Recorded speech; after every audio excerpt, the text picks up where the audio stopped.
Uh, Thank you for joining us in this kind of late night session. It's 5 o'clock. So this is a bit of a late one. My name's Chris Hallam. I'm the Senior Product Manager for Windows Client Security.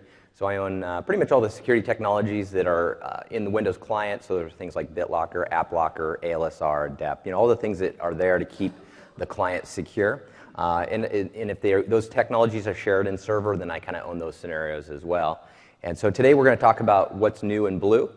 Or Windows 8.1 is what we're now calling it. And so we're going to go through and we're going to first start with a quick discussion on what we shipped in 8. So a lot of people are still looking at 8 for the first time, so we want to make sure you know what the key parts of that product are, so you know the value proposition.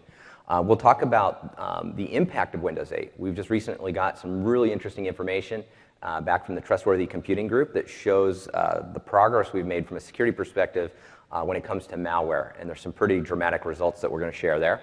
We'll then talk about how the landscape is changing. As we went through the Windows 8 product cycle, we started to see almost a seismic shift in the types of attacks that we're seeing, and we expect to see that continue. So we'll talk about that, and then we'll get into the meat of the presentation, which is what's new. So with that, let's kind of recap what we delivered with 8. So when we set out to build Windows 8, one of the key things we wanted to do is we wanted to make sure that we delivered the most substantial set of security improvements in Windows 8 that we'd ever done in a single release. So if we were to quantify these, this would be similar to what we did between XP all the way to Windows 7. So we decided to do that in a single release.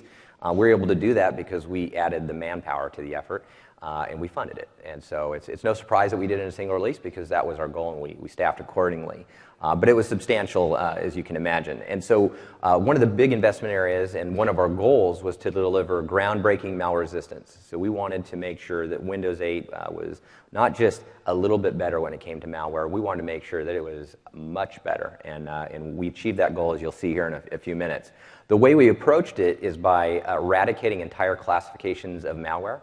So when we think about rootkits and bootkits, which are some of the most sophisticated, those have been all but eliminated, and in some cases even entirely eliminated. We'll see what happens in the future. We can never predict what people will do to these defenses, but we've provided an architectural solution to the problem rather than just a software solution that tries to make it difficult. So that's the big game changer there. When it comes to securing the code in the core, we've really made a lot of advancements when it comes to our code quality. The security development lifecycle is a process that all of our engineers go through, and we started that back in XP when we had Blaster and Slammer and all these things kind of surprise us. I think the level of engineering maturity in this level has increased dramatically, and in fact, if you look at I think it's the Q3 Kaspersky report, which enumerates applications that have vulnerabilities in it, Microsoft sadly was in the top 10 for a long time. It's no longer there, which is great. So that's great news. The thing I think is most interesting, other than the fact that we're not there, is if you look at the total volume of code, you look at the surface area, and you compare that versus the things that are in that list now, I think it makes it kind of a dramatic achievement because Windows is enormous compared to everything else. So it's actually, in some respects, surprising that we ever fell off a list. But I think it speaks to the quality of what we're doing. There were a number of other things that we could go into, but I don't want to waste our time on just Windows 8. But I think what we can say is that groundbreaking is not hyperbole. I think it was a huge improvement.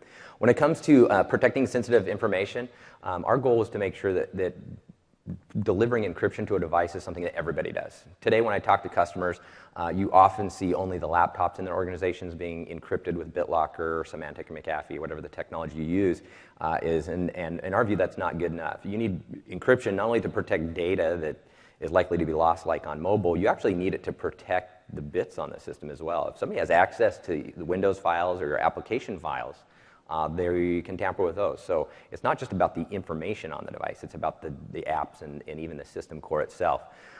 We made a lot of improvements to make it super easy to provision BitLocker. That's the big improvement there.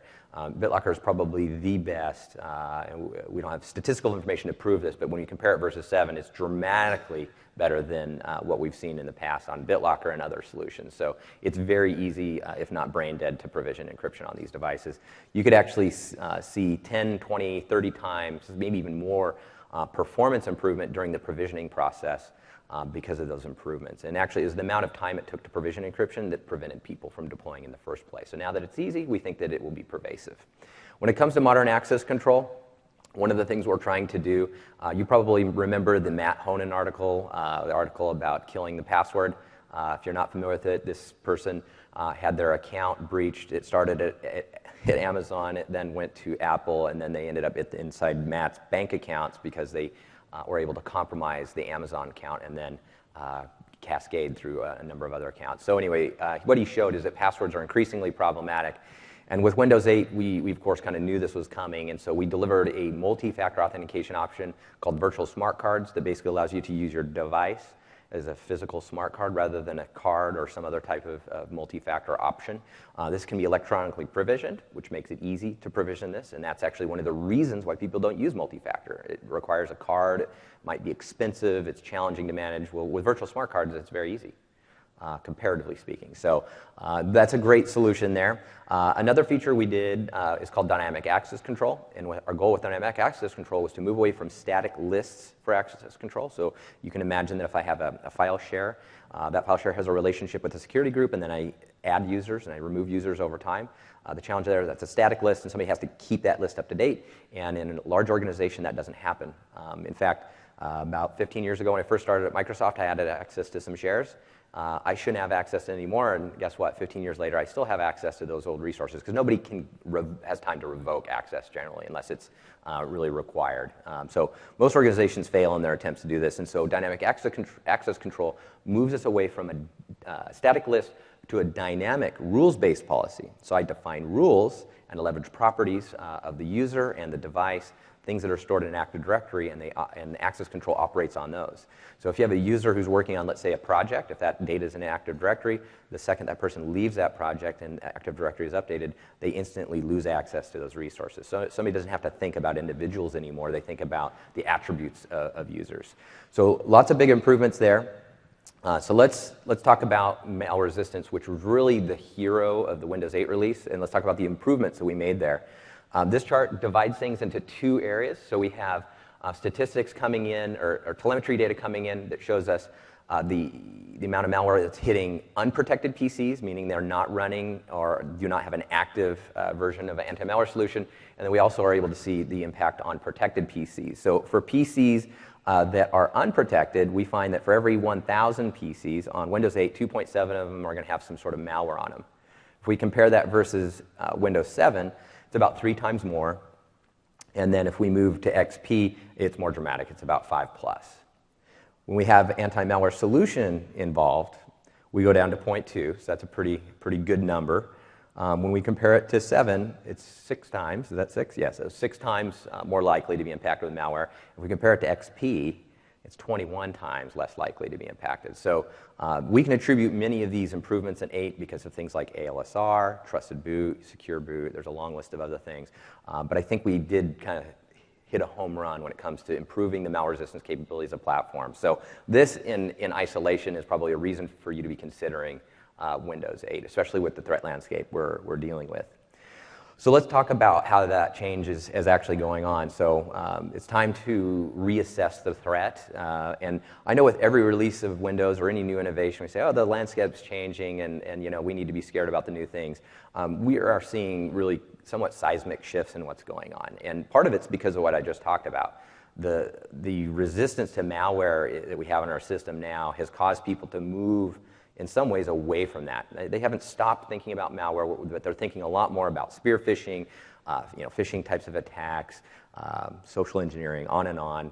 Attacking the public key infrastructure itself is something that we foresee. And so with that, there's really kind of 2 types of organizations. Based on the types of attacks we've seen, really towards the beginning of the Windows 8 cycle, we started to see this trend. And we know now that there are organizations who realize they've been hacked and they've talked about it maybe publicly or not. And then the rest of the organizations who don't know they've been hacked just don't realize it yet. And this is probably a fairly true statement, and I'll tell you why here in a minute.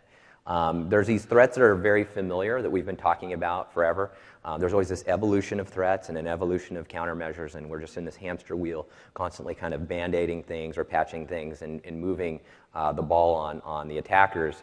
But now we're dealing with a totally different type of threats that are modern and by modern actors, right? It's not the same people who are attacking systems like we're used to. It's a completely different type of person. And so let's kind of compare and contrast the familiar versus modern. So we've talked about the script kiddies, right? And they're kind of posers, actually, right? Because they just rip off other people's ideas and replicate them. But we also have cyber criminals, and they've been able to pull off some interesting things. There's been some innovation there. But now we have a different type of thing. We're dealing with cyber warfare and cyber espionage. And last week, and I'll talk a little bit more about this in a minute, last week there was an article in the Washington Post that's pretty scary about the type of things that cyber in these two areas. When it comes to cyber criminals, right, we're familiar with them. But now we're talking about state-sponsored actors. And the knee-jerk reaction when I say state-sponsored actors is people go, well, I didn't say that. But your other knee-jerk reaction would be, oh, well, I don't work for the Department of Defense. It's not a problem for me, right? That's what a lot of people tell me all the time. Well, guess what? If you don't need to work for the Department of Defense to be worried about a nation-state going after you. The key thing with these nation-states is they also have unlimited resources, right? They literally have factories now of people who are thinking about how to attack organizations. The familiar is us solving problems in software, right? We add more and more defenses over time. Well, the modern is you can't be safe enough unless you have modern hardware, right? That hardware is UEFI and that's TPM. And there are other technologies too that we'll talk about today, like biometrics. But if you're using older PCs that don't have things like UEFI, TPM, you can't get the full benefit of Windows 8. You can run 8 and you'll be safer than you were on 7. But I don't know if you can really be safe against some of the modern threats that you're going to be encountering, if not already, but in the future here. When it comes to securing the perimeter, that's something that we've always done, right? But if you remember the Bushehr Iranian nuke facility, they have an air-gapped network, and guess what? Stuxnet got in there. So no wireless connectivity, no wires to the outside, and yet somehow a terrible virus got inside that and compromised their efforts.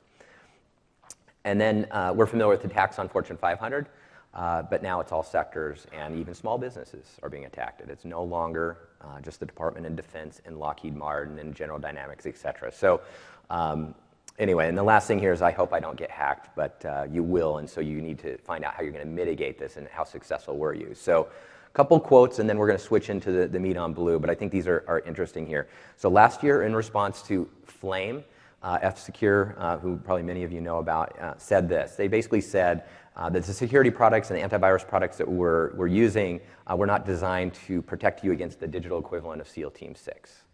Right, so think about that for a minute. We all know who SEAL Team 6 is now and the level of precision and capability they have. Those are the types of people we're dealing with. And this is not anonymous that we're talking about here. Those guys are cyber thugs, right? These are a different type of people with a totally different level of IQ and funding. This is another interesting article out of Tech Republic's article where they were talking about Verizon's data breach investigation report, which many people don't know about, but this thing is a treasure trove of information. If you want to know what's going on, you should be looking at this. But what they're saying here is these companies who think that they're too small to be targets are totally wrong, and they have all the data to prove that it's not just Fortune 500, it's not Fortune 1000, it's even small businesses are being attacked. And they're being attacked oftentimes for the identities of their users. And the last one here is related to the article I mentioned a little bit ago, which came from the Washington Post. The title is pretty long, so I'm not going to read it, but basically the article is about how some of the most top secret defense projects, the specifications for things like the F-35, missile defense, on, these things have been compromised. And it wasn't Lockheed necessarily. This was actually pretty much anybody working on defense projects, but Lockheed did supply an interesting quote. And they said they're spending more time helping deal with attacks on their supply chain than they are on themselves, because people know that Lockheed's got great defenses. So how are we going to get into Lockheed? Well, we'll get into Lockheed by hacking into the company that makes nuts and bolts for them. Right? So nobody in the supply chain working with Lockheed is safe, and their employees aren't safe either, because if you can hack an employee's personal computer, guess what? You can get into Lockheed that way too, maybe. So anyway, so it's a very different space we're in, and so there's a little bit of doom and gloom here, and so I'm going to skip through some of these last slides so we can get into the meat here. But we have a great set of new capabilities in 8.1 that are going to deal with a lot of these modern threats. Now, malware resistance was the big hero in Windows 8, and it deserves that crown, but we're going to move that into the area where we think attacks are moving, which is more into the identity space. So modern access control is the hero, and that's where we put the most effort, I think, in the release. And so we're going to go through in fact, we'll go through every single one of these, but a couple things that I think are, when they come up on the slides, that are worth paying attention, are work on biometrics, trustworthy identities. Those are things that are big investments that we're going to go into in some detail. There's an area called Provable PC Health, which is a cloud-based service that's going to help analyze PCs and determine the integrity that they have. And the things we're doing in protecting sensitive data, which is pervasive device encryption, which I'll explain a little later. And then we also have a capability called selective wipe to help remove corporate data off of devices when the relationship between a user and an entity ends. Also, within trustworthy hardware, I mentioned UEFI and TPM. Those were around in Windows 8. Modern biometric readers, which we'll show you today, are another part of that hardware initiative. So let's talk about TPM first, and then which is our hardware piece. And so TPM, as many of you know, has been around for quite a while. We took advantage of it in Windows 7. We used it primarily for BitLocker. In Windows 8, we started to use it across a much broader array of functionality. I think there might have been 10 or more features taking advantage of it. Things like virtual smart cards, BitLocker continued to use it. ALSR actually used it to increase the entropy of memory to help protect against vulnerabilities and making sure that they can't be exploited. We used it in a number of areas, but the problem with TPM was it was really a commercial feature, right? You had it on your commercial devices, but it wasn't guaranteed. Maybe it was there, maybe it wasn't. It was on most devices at this point, but maybe a few years ago it still was on a subset. And so with Windows 8.1, the things in the hardware industry have lined up such that we're going to have TPM become pervasive on all devices, including all consumer devices. Part of that's going to happen this Wednesday when Intel, I believe, releases more information on their Haswell processor. So they've announced that I think on the 4th, which is tomorrow, that they're going to talk about Haswell today. Okay, yeah, I should know that since I'm here. But at any rate, Haswell will include PTT, Platform Trust Technology, which allows us to put firmware-based TPM in that generic security component. They probably wouldn't like me calling it generic, but it's a general purpose security component, right? And so since Haswell will be used on most PCs, that means that all consumer devices pretty much are going to have this technology. So this is exciting news, and because of that, we're going to be able to use TPM in a number of other scenarios, right? A lot of our activity on TPM is kind of gated on the adoption, and now that it's going to be pervasive everywhere, you're going to see a lot more utilization. So this next year, starting this year, it will become pervasive. Next year, almost all devices will have TPM. In 2015, we will make it a requirement. No Windows devices will get certified unless they have this technology. Go ahead, question. PTT completely replaces the TPM chip? No. Well, the PTT provides this security component, and we can basically build a firmware-based version of TPM. So it has the same functionality as TPM, but it's not a discrete part on the motherboard. And because of this, it drives the cost down to zero, which is one of the main gating factors. So the TPM, when it's in a discrete form, can be, to the OEMs, it's a lot of money. It's at least several dollars, if not more. So this represents, firmware-based TPM represents huge profit margin gains in a lot of cases. My question would be, can you create virtual smart cards based on PTT? Absolutely. So you have firmware TPM. Firmware TPM from a Windows perspective, think of it as identical to discrete. It has exactly the same capability, and so except it's free. So it's a good thing. And so now it's going to be on commercial devices or consumer devices. And what's interesting there is it opens up the potential for like virtual smart cards. Imagine a bank being able to provision you a virtual smart card and killing the password in the process. So those are exciting scenarios that can happen when we see the device turnover happen. So pretty exciting stuff there. We've also seen some progress in Russia and China. TPM has had restrictions in those regions. The TPM 2.0 has a feature called crypto agility, which basically allows additional encryption algorithms to be added to the processor. This works with the firmware-based version as well. And so now China and Russia are open to the idea of TPM for the first time. There's still some work to do with those governments to get them to officially sanction it and put that on their sleeves. But we're very optimistic, and we have indicators that that's all going to happen you need to work with your legal departments before you send people in that region with TPM devices, because I think we're in a mixed state right now. But we've made a lot of progress versus where we were a year ago. So pretty good news on that front. So let's get into our first area of modern access control, which is one of the big themes. It's the big hero this time. And let's talk about biometrics. And so as I mentioned earlier with the Matt Honan example, right, we want to move away from passwords. And so virtual smart cards were a step. Well, we're going to take another step, and we're going to move towards biometrics. So biometrics has a long history in the Windows platform. We've had a framework, but that framework has been incomplete, right? It doesn't include enrollment experience for the different types of devices out there, and it really required third-party capability to be added to the product in order for it to work. My Lenovo device has a swipe reader. I use it because it makes sense for the security guy to be using this type of technology, but I would look at around the company, I'll find most people don't use that even though it's there. And it's simply because they have to go get more software to do it. And it comes from a third party. So what we're trying to do in 8.1 is we want to make sure that use of biometrics, fingerprint-based biometrics, is the best solution. It's the best experience. It provides faster logons, more security, et cetera. We want to make sure there's no friction in this movement towards biometrics. And by doing that, we can get people to use it, right? Because if you add new friction, then people don't adopt, right? Like the swipe readers with my Lenovo, there's too much friction in getting third-party software. So we want to take all the friction out of it, and then the adoption will happen. And we want to drive adoption in consumer and enterprise scenarios. And so there's a number of different technology choices out there for readers, and there's some questions about them. You've all heard about different people hacking on these. Hacking is probably the wrong word. Spoofing, fake fingers. The image I see here that you see here on the right is from a case down in Brazil. There was a series of doctors, and they had to basically use time card type scenarios. They logged into work, and that's when they start to get paid. And so there were a group of 5 of these guys, and they all created silicone imprints of each other's thumbs. And 3 of them would show up to work, and the other 2 would go do something else. They'd probably go to the beach or go to the bar, watch football, do something else. But meanwhile, they're getting paid because somebody else signed them in with a fake finger. And this is totally true, by the way. There's an article. And here's a better picture of what they use. These pictures come from the Brazilian authorities. They publish these pictures, and so that just gives you an idea. They were using an optical reader, right? That's how they were able to fake that system. That's basically a 2D image. Yeah, and that silicone finger looks like the same on 2D as it would in real life. So it's pretty interesting. It's kind of a fun part of the presentation. But anyway, a modern reader does not have these problems. A modern reader has what we call liveness detection.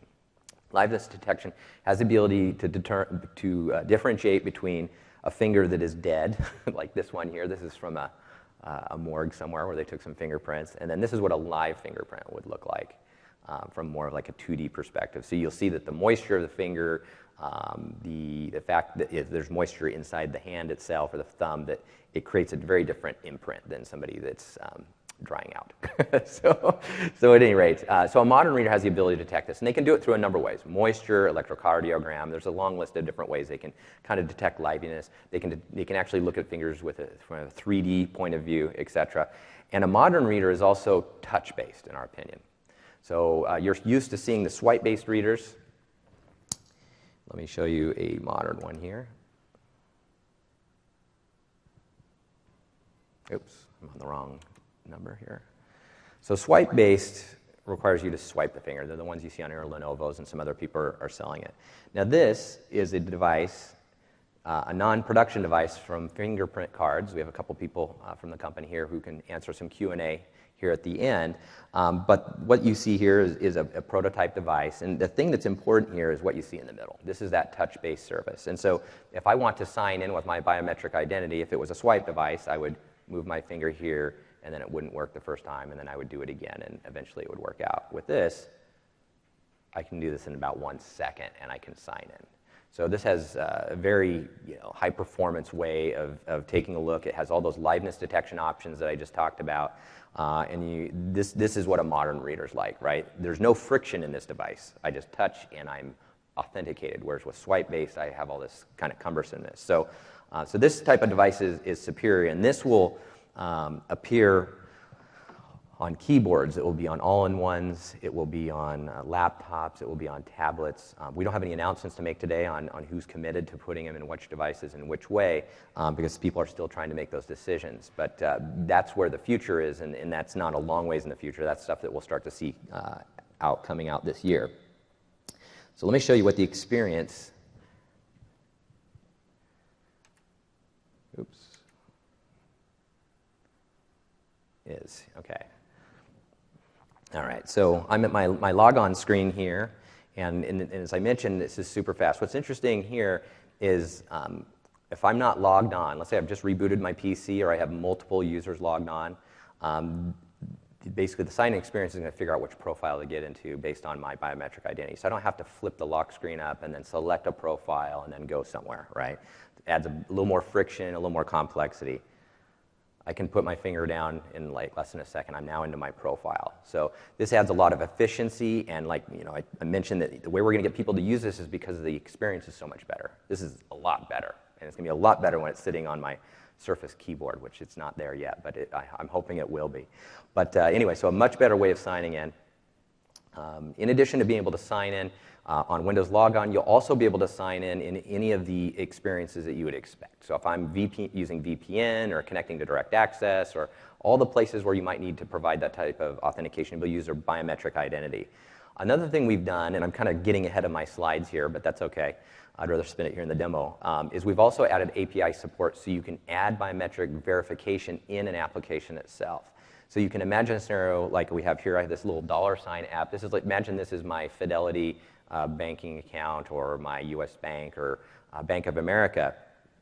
What you could do is you can hook into the,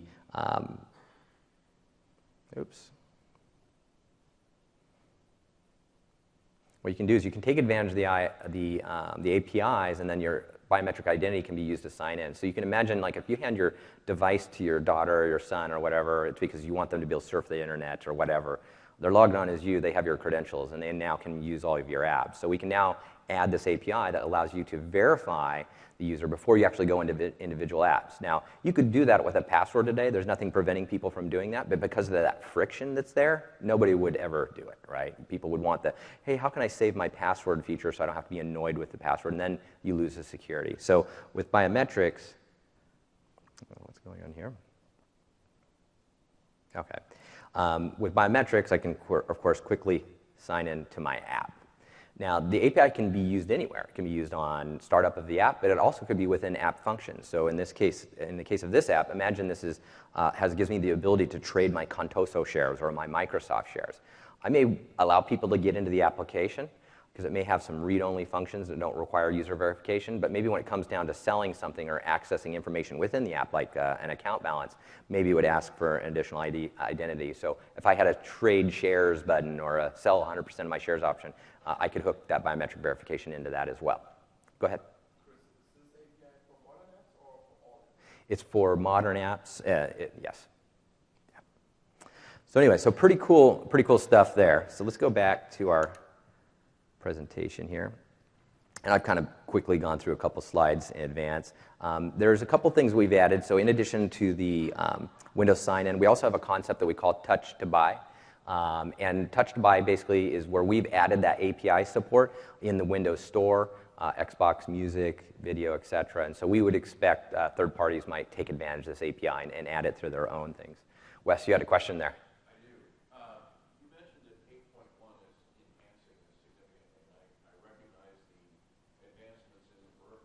Mm-hmm. And potentially software that goes with those as well.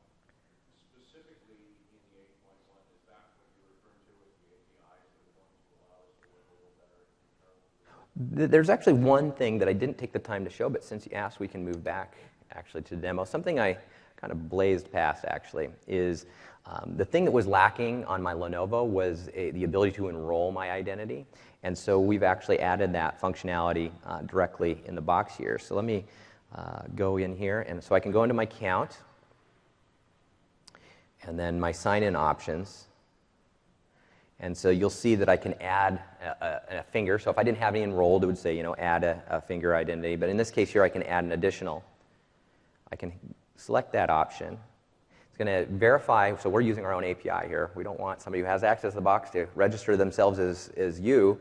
So we verify your identity. So I'm now able to then swipe another finger or add one for the first time. Now, if I had a swipe-based reader, instead of having 4 there, where it's going to basically ask me to verify up to 4 times for this touch-based reader, it could be up to 10 times because they're just not as accurate. So I can go ahead and roll a new finger, 1, and it'll probably work on the second one because these readers from fingerprint cards are so high performance and they're very accurate. They don't need me to go through. Other devices may work differently. But this one's obviously pretty good. So we're always going to do at least 2 so we can at least make sure that we didn't make a mistake on that first image capture. So now I've added that, and now I can sign up. I can sign in with, I guess, now up to 4 fingers since I've done that. So it's the enrollment experience is the big add. The additional ways to sign in with biometrics across Windows is also the second piece. And then there's also driver things that we've done as well to help people like fingerprint cards.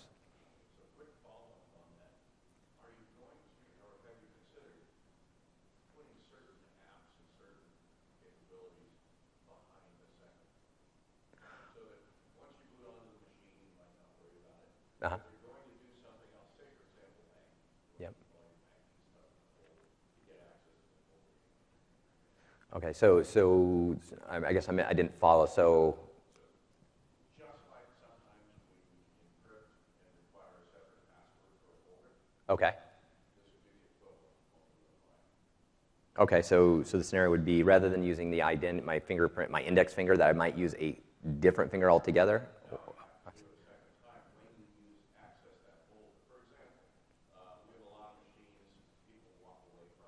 Right. Still use them. We might have machines that are shared, but we might have certain things on some machines that we only want one person or one group of people to access. Then we won't have it. Okay, right. And so, I probably didn't explain this correctly. So the API that I was discussing earlier can be added to any app at any capacity. So any app function, any task can be gated with that additional biometric verification. Okay, so there is a capability. Okay. There is a capability where an application can cloak, I think is the word we're using, Nelly.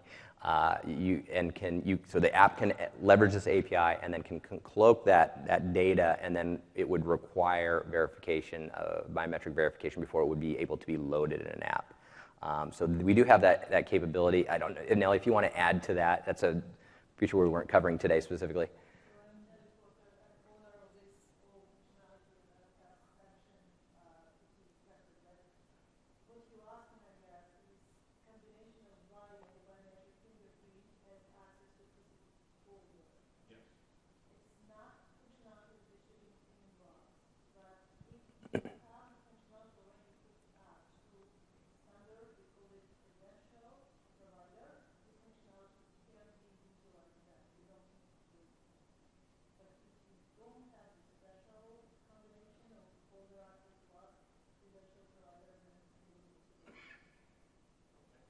Cool.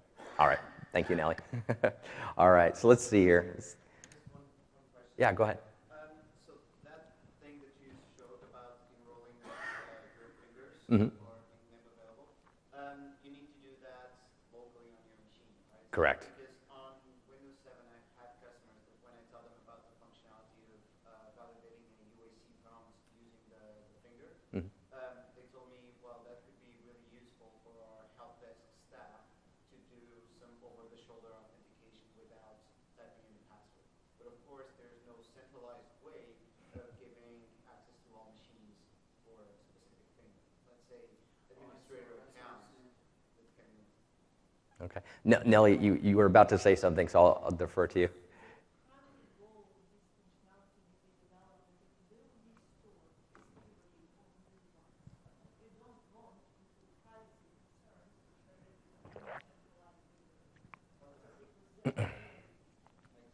Yeah. Storing it in like Active Directory, as cool as that could be, it would cause huge problems. So we don't go there, as cool as it would be. My comment to the group policy is a group policy that basically says that you must enroll your fingerprint to be able to have access to that device or something like I'm not aware of a policy that does just that. Is there any policy that you can set so that it requires biometrics to log in as opposed to maybe a virtual smart card or a password, Nelly? Is there anything like that? Okay.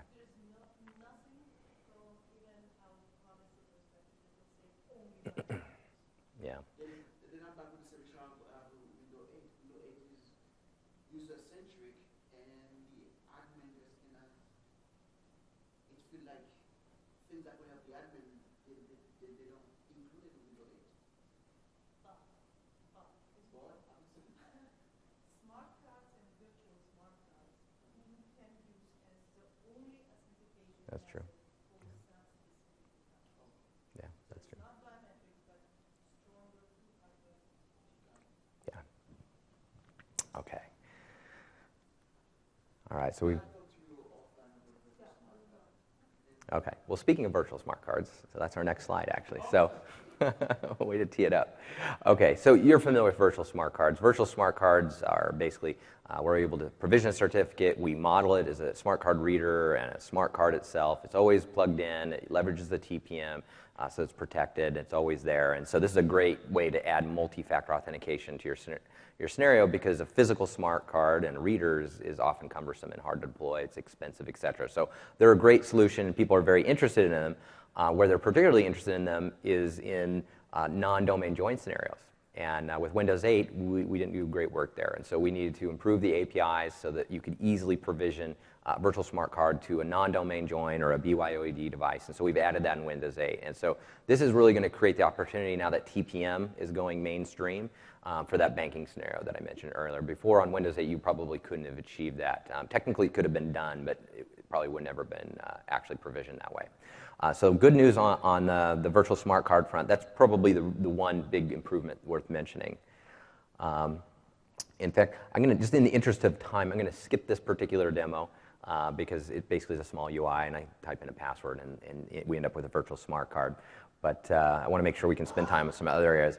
Another area, and this is mentioned earlier, this is a significant area, is about trustworthy identities and devices. And so because of malware, we've done great work there. We see people going after public key infrastructure, and so we want to add trustworthiness into this security technology that we are increasingly dependent on. And so the challenges with certificate trustworthiness are the breaches are difficult to detect when they happen, right? Because when somebody steals a certificate and is using it, how do you know, right? That's an actual authentic representation of your identity, right? There's really no easy way to determine that. So when this happens, it often takes a long time to identify these things. And so there's a number of famous cases.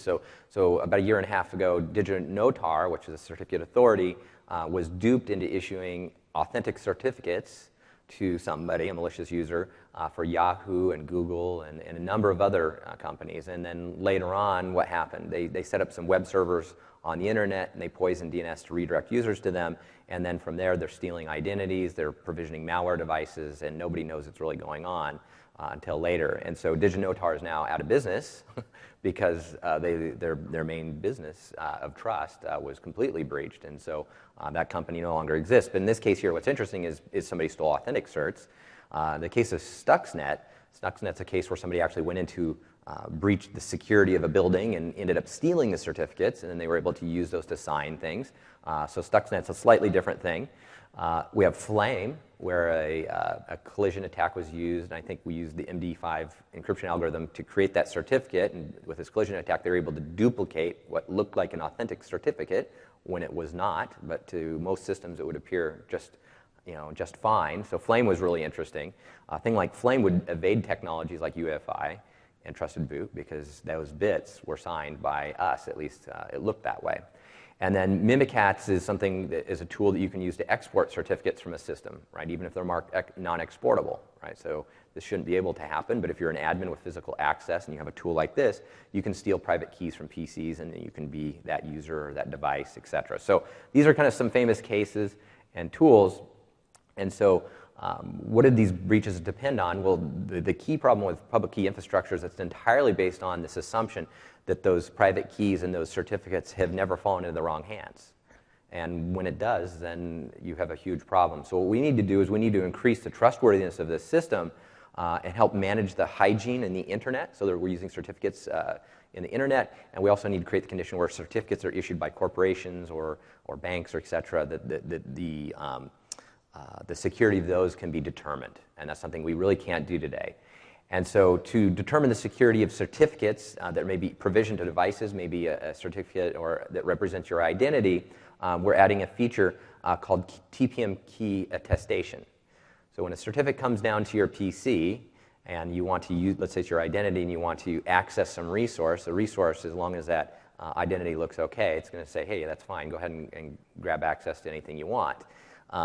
Whether that's a tampered with certificate or a certificate that has maybe been exported with Mimikatz, the service doesn't care, right? It just cares that you have this identity. What we want to do is create the condition where the certificate, it can be determined whether the certificate was securely provisioned to the device and then secured by the TPM. Because when we secure it with the TPM using TPM KSP, we know that a tool like Mimikatz can't export the certificate and replay it somewhere else. And not only that, when you try to use that identity to connect to a resource, they can add access control policy on top of it that will deny access, even if you have an identity, if you cannot prove that that identity was actually secured in the TPM KSP itself. So this creates a condition where we know that the certificate has been provisioned securely and that it's being used in a non-fraudulent way. And this is something that's a pretty big improvement that we're going to have. And I think that this is going to kind of head off where we think future attacks are going to happen. We're not seeing this happening at scale today, but we think that that might happen in the future. Go ahead, question? How's this going to work with virtual machines? Should work just the same. Not going to work with virtual machines, Nelly? Oh, I'm sorry, because the TPM doesn't work with, yeah, absolutely, sorry. I was thinking about the certificates themselves. Yes, absolutely not. Thank you, Nelly. Yes, we need a TPM, and we don't have that on a virtual machine, of course. Excellent question. So is there any kind of virtual TPM? No, sadly not. So I'm not sure. We don't have anything to disclose on what we're doing on that front, but that's something that we don't have at this point. Well, the problem, so PTT is you might think it's virtual, it's firmware based, but it's basically going to marry that PC to that instance of Windows, and now you have another, and so you can't have multiple operating system instances sharing that TPM. Okay, so that's what we're going to do to deal with a lot of corporate certificates. Well, what about public certificates and keys that are being used in the cloud? So when you go to a website, whether it's Microsoft.com or Google or name your favorite site, they give you a certificate and you're able to verify the identity of that site. And you see that in your browser, and your browser will be green when you know, okay, it looks like this site is authentic. Now, the case of DigiNotar, because they stole some of these certificates, you would get the green light anyway, even though you're being duped. And so that's the problem that we're trying to address with this new feature. We have a feature called Certificate Reputation, which is a cloud-based service, which will basically collect the public certificates across the top 1 million websites in the world. We will collect those in a data store, and then we will be able to analyze the use of those certificates moving forward. So you can imagine on today, I get a list of all the certificates being used from all these top 1 million websites, and let's imagine tomorrow in Dagestan, we now have Microsoft certificates showing up on some server out there. Right? We'll be able to know that because our service will know the origin of where certificates are being issued from. Not only that, when we receive these certificates, even if they look authentic, we can actually look within them, and there are things we can look at that may give us some insight on whether maybe they were fraudulently created. So maybe they look okay, but if you look very closely, maybe the algorithms are being used or the properties are being set on these issues may also give us indicators that they've been fraudulently created or are being fraudulently used. So our goal with this service, which in some respects is really not a Windows 8.1 feature so much because it's really a cloud service, is designed really to add trust to the public key infrastructure that's being used in the cloud. And we think that this is going to be an area of probably intense attack in the years to come. So we think we're really kind of getting ahead of that. Not that we've never seen attacks on this before, but probably not at the scale that we would say.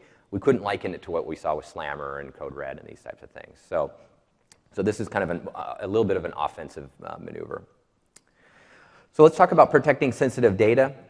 When it comes to encryption, We've had BitLocker in Windows for many years. In Windows 8, we moved BitLocker from Enterprise and we put it in Pro, so it's available there. We're able to do that because TPM is oftentimes on devices that are shipping with Pro, so that made sense there. Because of Haswell and because of some other work that's going to make TPM pervasive, we've decided to move device encryption, which is a variation of BitLocker. It's built on BitLocker technology, but it's automatic and it can't be configured like BitLocker, but it has the same kind of security and the same type of encryption. We've decided to move that technology, which was in Windows RT and Windows Phone 8, into every edition of Windows. So when you set up Windows on a device that's running connected standby architecture hardware, which means pretty much all tablets, things that are running Haswell processor, Atom processor, ARM processor, we're automatically going to provision device encryption on that device, regardless of the edition you have. If you want to use a third-party alternative, you can turn that feature off, and you can deploy a Symantec, McAfee, Sophos, or your favorite other encryption software. But out of the box, we want to make sure you're protected. Let's see, and that pretty much covers the feature set there. We haven't changed the nature of the way device encryption works. It's really identical to the way it was on Windows 8, but it's now on all editions. And so this is a big deal for us. We don't believe that PCs should not be encrypted anymore, because we're just in a place where you need to encrypt the software, the operating system, as well as the personal information corporate data. Just to clarify the difference between device encryption and BitLocker, device encryption is automatic. It uses the TPM-only protector. It can easily be converted to BitLocker, and converted is probably the wrong word, but I don't have a better one at this point. The moment you add additional protector options on top of a device that's been provisioned with device encryption, it becomes BitLocker instantaneously. So you don't need to decrypt or do any transformations. You just start adding BitLocker layers on top of that. So this is it's very easy to go from device encryption to BitLocker if you're a corporation that maybe wants to centrally manage the keys, do centralized reporting with a product like Microsoft BitLocker and administration and monitoring. So that's really the key difference there, is BitLocker allows you to add more capabilities on top of device encryption, and is not automatic as well. All right, so let's talk about another feature here. So with BYOD, we have a situation where corporate data is being put on devices that are not well managed or managed at all. And once the data is on an unmanaged device, a corporation has really lost control of it. And so we have a lot of corporations are asking for functionality in Windows to help deal with this. And so we're delivering a feature called Selective Wipe, which is kind of an industry term. Selective Wipe gives a service the ability to basically remove corporate data while leaving the operating system and user data alone. And so the way this system works, in fact, I have a slide that kind of, I'll just jump to it here. Oh, actually, we've cut that slide, sorry. Basically, the way this works is an application, let's say like Exchange Server, when it provisions email to the mail application, Exchange Server will say, hey, I want this information to be encrypted with a selective wipe feature. The mail client will then is instrumented with the capability to implement the selective wipe capability, and will then, as soon as it receives email, it will encrypt that data. Today, it receives the data, but it's not encrypted. And Exchange can wipe the data, but it can't wipe it securely because it's not encrypted, right? So you can imagine on a Windows 8 device that receives corporate mail, the mail app will delete the file, but if you use Dart, for instance, you could basically pull that file back out and you'd have access to that mail again. Because we encrypt it, it's irrecoverable once the keys are removed. So basically what happens is the mail app will receive it, it calls some APIs to encrypt it, the keys are stored in the credential locker, and then when it's time to wipe the data, the keys are removed from the credential locker, and then the data is left inaccessible. So the mail app will actually delete the keys and as well as the data. Another feature that's taking advantage of this functionality called work folders does not delete the data. And the reason why we don't always delete the data, we'll delete the keys so it's inaccessible but not the data, is because what if you're using a replication service? If you delete it on the client, you've also deleted it in the cloud. So it's really up to the application to decide how they handle the wipe. At a minimum, you're going to lose access to the data. If the app chooses to wipe the data, that's their choice and they can implement that capability. So the two features that ship out of the box with selective wipe capability are mail and work folders. The APIs are public. We're looking at companies like Adobe and the Office team are all thinking about adding this capability. So you'll see this across a wide array of the applications out there shortly after we ship. So let's go into malware resistance. So we've added a couple of pretty substantial capabilities here. The first is a feature area. This is not a name of a feature yet because we're still working on it, but what we want to be able to do is we want to be able to prove that a PC is healthy. And so there's a number of circumstances, even with UEFI, even with Trusted Boot and ELAM, which is the early load anti-malware driver. There are places where malicious software can insert itself and persist over time. And so one of the scenarios would be with Flame. So in the case of Flame, Flame used our signatures to sign a fake bootloader, and of course UEFI and Trusted Boot would never know there's anything wrong there. So a feature area like Provable PC Health could actually detect a Flame, and basically here's how. What will happen is the client will collect a series of bits of information. In Windows 8, we had a feature called Measured Boot that wasn't talked about that often, but what Measured Boot does is it takes measurements of all the boot components as they're started. So the firmware in UEFI, the firmware in option ROMs, the bootloader, anything that's really started during the core boot process is measured, which is basically, think of it as like a hash. And we basically stored that information with the TPM. And that's kind of where the story of Measured Boot ends. The consumer, which is going to be this cloud-based service, is going to be able to harvest the Measured Boot data and take a look at that because the client's going to send that up to the cloud for analysis. And if the cloud determines that there's something that's unusual on the machine, let's imagine that somebody has faked up a bootloader that we've never seen but signed it with a Microsoft signature, the service, because it has a database of all known measurements for all known UEFI firmware versions, as well as option ROMs, as well as all our own boot files, it would notice that, hey, that's interesting. That's a version of the Windows bootloader that never shipped from Microsoft. That's probably suspect, and at that point we can initiate a remediation action. The remediation action can be information that's sent to the device that will help the user get rid of the malware. Possibly the malware can be removed automatically. Possibly it requires additional steps, so maybe you need to use something like Defender Offline to boot to a remote USB and clean the system from a clean operating system. There could be a number of different scenarios. But this is going to be able to detect some of those really nasty viruses that are persistent and impossible to detect locally. So this is a pretty cool feature. It's going to be great for bring your own device scenarios because right now with the BYOD scenario, you don't have the ability to manage it and you have no control on whether the AV is even running or up to date, etc. And so you know as a corporation that the devices connecting to you because of this service are more likely to be healthy than they were in the past. Question? I'm sorry?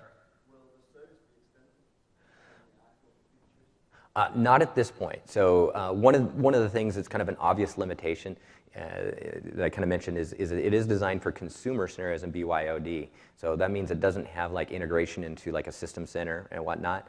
That might represent a natural evolution. I can't disclose when we would do that, but I think that was something that would make sense down the road. So I would love to see that. I'll use the mic rather than shout. Okay. Why do you need this? If all your data is going into an encrypted, secured part of the file system that's protected and all the apps know what to do with it, then why does it matter if the device is safe or not? The data is protected inside of the device, right? Well, if your device is encrypted, right, that just means that somebody can't access that volume who's unauthorized. Malware comes from potentially coming from the internet. Yep. May be able to come to your system and run under the context of an administrator, and it might be able to insert itself in the system because of that. It may be able to exploit a vulnerability, right, in a system component that's running as a system that has unlimited access systems. So to be honest, the volume of the types of viruses that we're going to be able to prevent with this type of service is pretty low because these are going to be the most sophisticated types. So it's not like we're going to be deflecting millions of different types of these things, but the ones that we do are going to be a very, very big deal. They're going to be like a Flame or maybe a worse. Flame was targeted at a nation state, right? Maybe the next version of Flame is targeted at consumer devices or specific corporations, et cetera. So this is going to have a big impact, but won't be used very often. It's almost like a nuclear option, you might say. Rarely used, but very, very nice to have in the back pocket. Okay, so let's talk about some of the features that we have. In fact, let me step back here. This just kind of articulates how the process works. So what will happen is the client will periodically harvest the measured boot data. It will also harvest status information from Action Center. So it will detect, is Windows Defender running, or your third-party anti-malware solution? Is my firewall up and running? A number of other attributes are running. In fact, they'll also take hashes of the third-party kernel mode drivers, so things that start after Windows boots up. Those drivers also are pretty risky. We actually will take a look at those as well. Those all go up to the cloud. Cloud will analyze it, and if it needs to respond, it can respond in two ways. It can respond with the machine remediation that I just mentioned a few moments ago and let you know how to get out of that bad state. But another thing that's really interesting is, well, what happens if that virus is a keylogger and maybe compromised your identity? Today, the software solutions that I'm aware of don't let you know about that threat unless you go read the information about the nature of the infection, which most people are just, I don't want to read that. I'm clean now. I'm not worried. Well, what we'll do is we'll let you know if your account has been compromised, and then we'll help you facilitate a remediation of your Microsoft account, which is a very nice feature to add to this. Go ahead. So we only get the benefits of this if we buy this cloud service. There's no way to have this data collected by a server on our site. You have to buy the cloud service, but it's free. I'm being sarcastic. So this is a service that's part of 8.1. If you upgrade to 8.1, which is a free upgrade to 8, you get this for free. So this is not something we're going to ask for money for. So sorry for being sarcastic. Okay, let's go to the last couple things here. So there's a couple of improvements here. One is in Defender, the other is in Explorer. Windows Defender, the challenge with things like Defender is you're always in this hamster wheel of new malware, new signature goes on and on and on, right?